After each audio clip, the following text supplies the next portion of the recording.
Yeah, I remember my first drink. I was 10 years old, and it was a Miller High Life beer.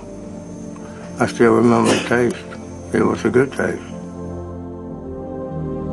I skipped school one day and drank the pepper liquor by myself, a whole pep. I like the way it tastes. I like the way it made me feel. Anybody recall saying that before? I'm done, this is the last drink for me, this is the last time I'm getting high? But after that last stint, I said, I'm at my absolute wit's end, and I've tried everything that's out there in the world. If I don't do something, I'm going to continue to live like this or I'm going to die. Because every time I've tried to do this on my own, it's done kicked my butt. Okay, so I know that there's something greater than me. No hope, didn't care if I lived or died. My whole world just was endless. I knew I had to do something. That we have two choices once we cross that line. Grant us the serenity to accept the things I cannot change. To continue on best as we can to the bitter end or find a new way to live. I finally found some hope.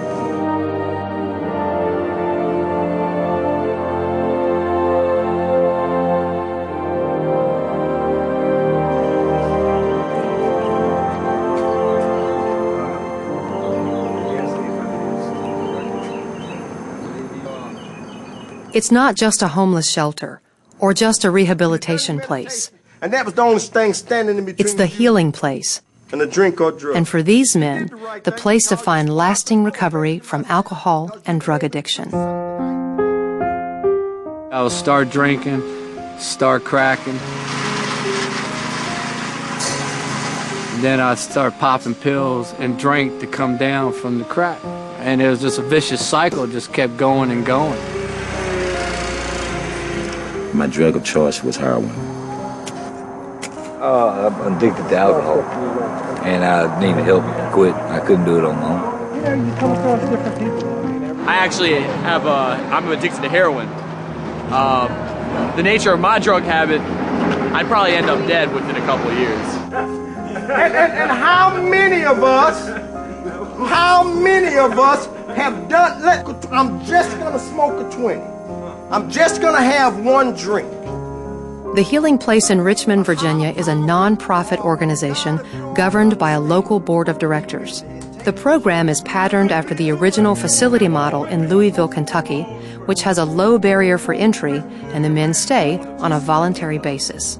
You know what I'm saying? Because I went through some things right before I came in here that gave me a moment of clarity, as they say. You know what I'm saying? Until I started using the tools that y'all gave me. You know what I'm saying? But a lot of people came in here not just because it's a homeless shelter now. It's also a homeless shelter with a 12-step program. Right.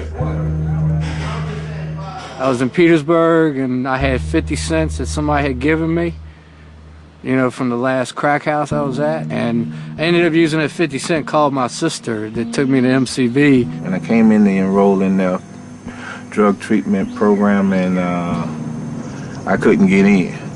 So I left Danville and came to Richmond with a couple of pennies in my pocket and a bag of clothes on my back. That was it.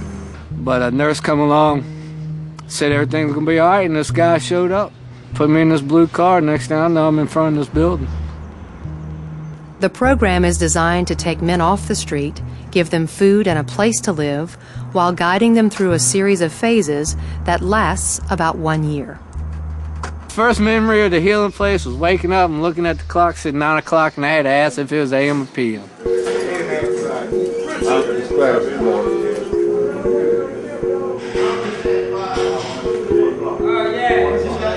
That's what basically I'm doing here. I'm working on that phenomenal craving, once I get it in me, I can't stop. And like I said, I would sit in the back seat, and I'm like, Jesse, you can't do this. You don't need to do this. You know what's going to happen. Blah, blah, blah. No, I'm not going to let you do it. And my body was on autopilot. Right now. What I'm here to tell you, you don't ever have to drink and drug again. You just don't, man. I don't know what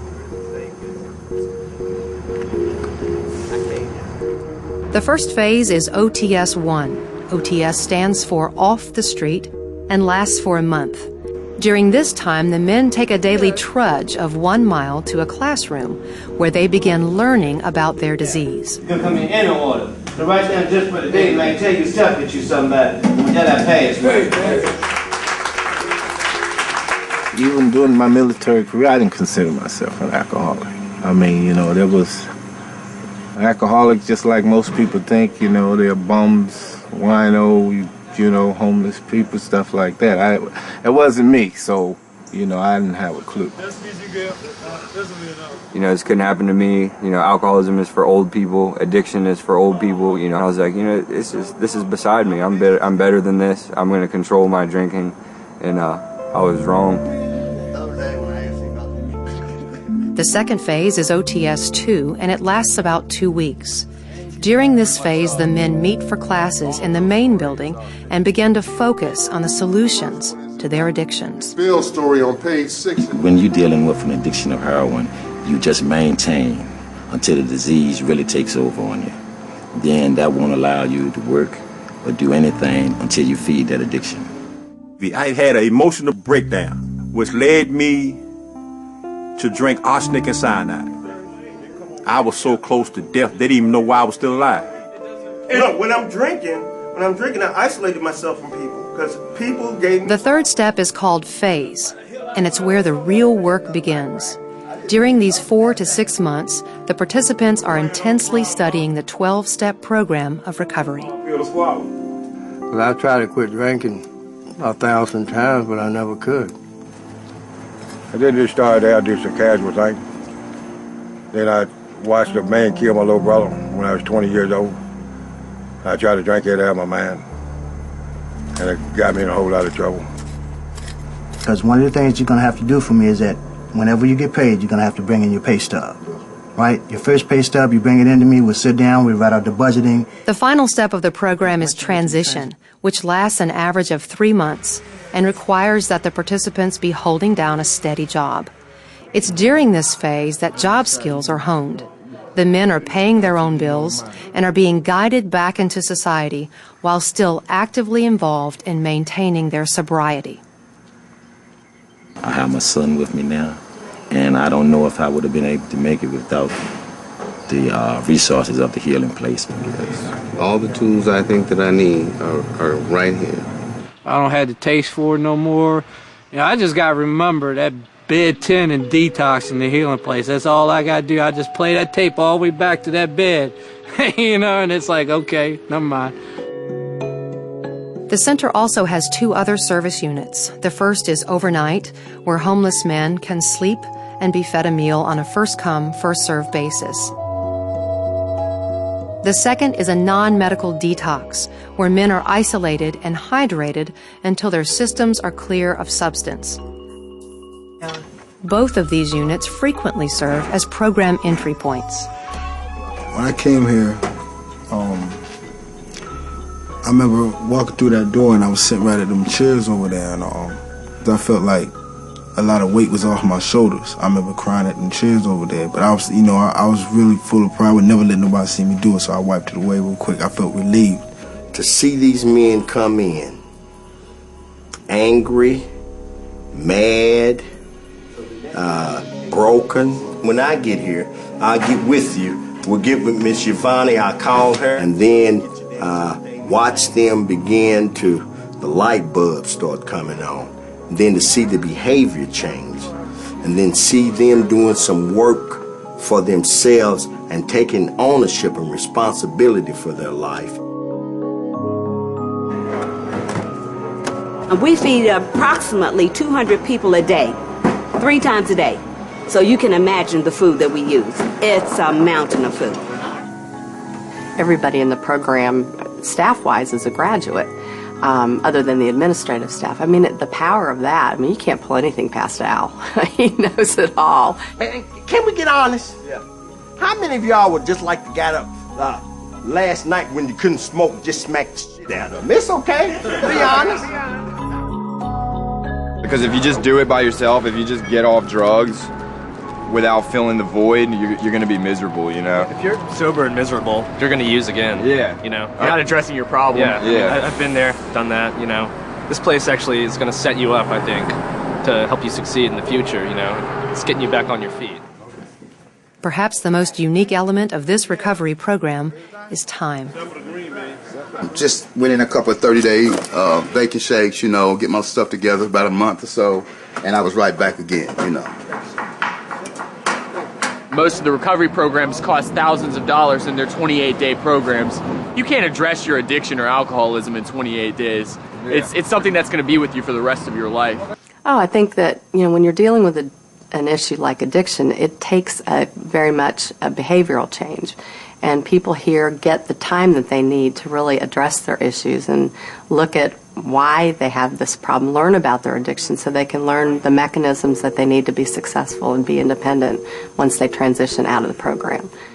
Nominations are now open for Housemaster. I nominate Joe Drumgo. Is there a second for Joe Drumgo? Second. Community is a required meeting that takes place 3 times a week, where these men discuss individual violations and are judged by their peers. What it is it's a peer-driven community, and I'm the facilitator. Security. I overslept. I looked at the boardroom, and that's but the men is their community, and they decide the issue. If we're late for work on the outside, we might lose our job to something else. That's all. And then that community, when you're sitting in that circle, and I never listened to my family all those years, but when I'm looking at 50 strangers telling me what's wrong with me, it makes you look at yourself. I need you to know that right now the community. A system of this size requires advocates, volunteers, and money to keep the doors open. When I first came into this process, It's about $125,000 a month. It includes everything, and that's cheap. And let me tell you why. We figured that it cost us $25 a day to take care of each man, which is about $9,200 a year.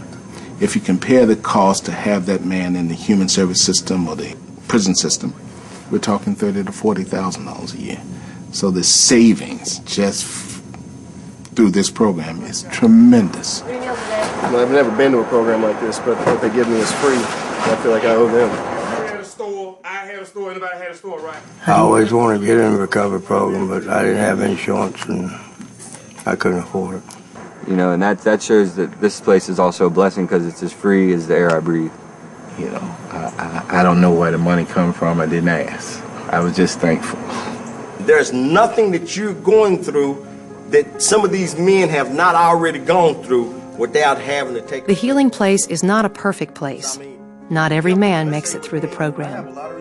But it is a real place where men find their inner strength and learn to pass that strength to the next man in need.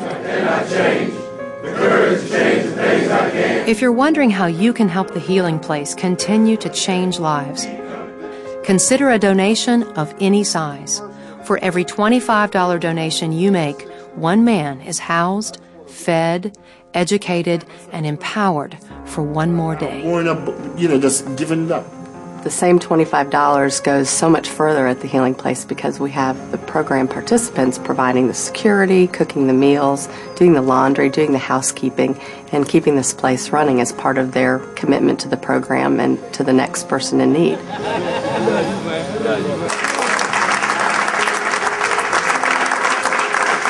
And when I see a man leave here and go back to his family and once again become head of the household, and his wife comes off of welfare and he gets a job and helps support those little kids, that's more than $1 billion to me. Money can't buy that. So, for me, to come here and stay clean for 19 months, that's a miracle. A real man can face his problems without no kind of alcohol, no drink, nothing clouding his thought, but face it like a man, sober. We had a tour in here the other day with 2 potential donors, 2 women who were thinking about giving us money. And one of the program participants overheard a conversation between the 2 women. And one of the women leaned over to one and said, there are a lot of miracles happening in this place. And the client, the program participant, walked away and said, I was thinking to myself, yeah, and I'm one of them.